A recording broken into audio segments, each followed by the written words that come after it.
Well, head coach Elaine Sortino and the UMass softball program won its 23rd Atlantic 10 championship last spring, but they lost some key pieces from that squad, including in the circle. And as they try to reload, they're going up against some very difficult competition in the early season tournaments. With a look at this season's team, let's go to Hugh Zeitlin.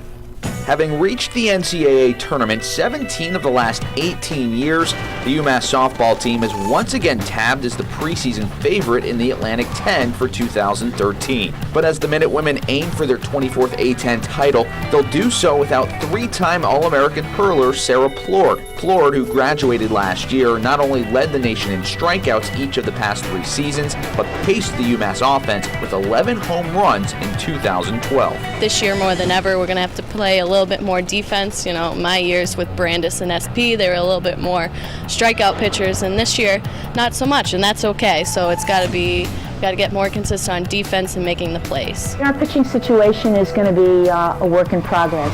I think everybody needs to clearly understand that these 3 injured pitchers have not pitched competitively in 2 years. I think we're going to take our lumps early, but there's great hope in the future with them. You know, I think we're going to start rocky, and hopefully we'll have a great finish.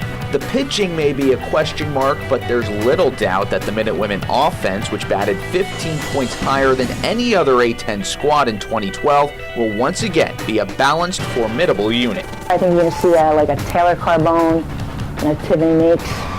You know, I think those people swing a pretty heavy-duty bat.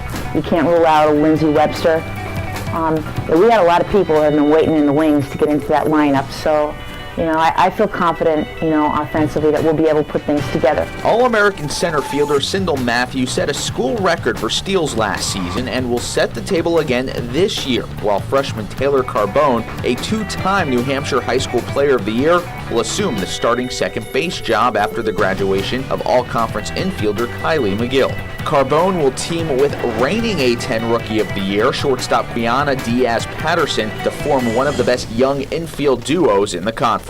I think 1 through 9 we're so strong, and it's not like, you know, an easy out. We're not an easy out 1 through 9 in the lineup. And Elaine Sortino, who's entering her 34th year as head coach of the Minutewomen, believes it will all come back to pitching. I think our pitching becoming reliable. The word I look to is consistent and reliable. You know, our defense has great capability, and I think that we have offense 1 through 9 this year. So, you know, I think that the pitching will be the key. You know, when that key turns, the other two aspects of the game fall into place. I'm Hugh Zeitlin for UMass Sports Insider.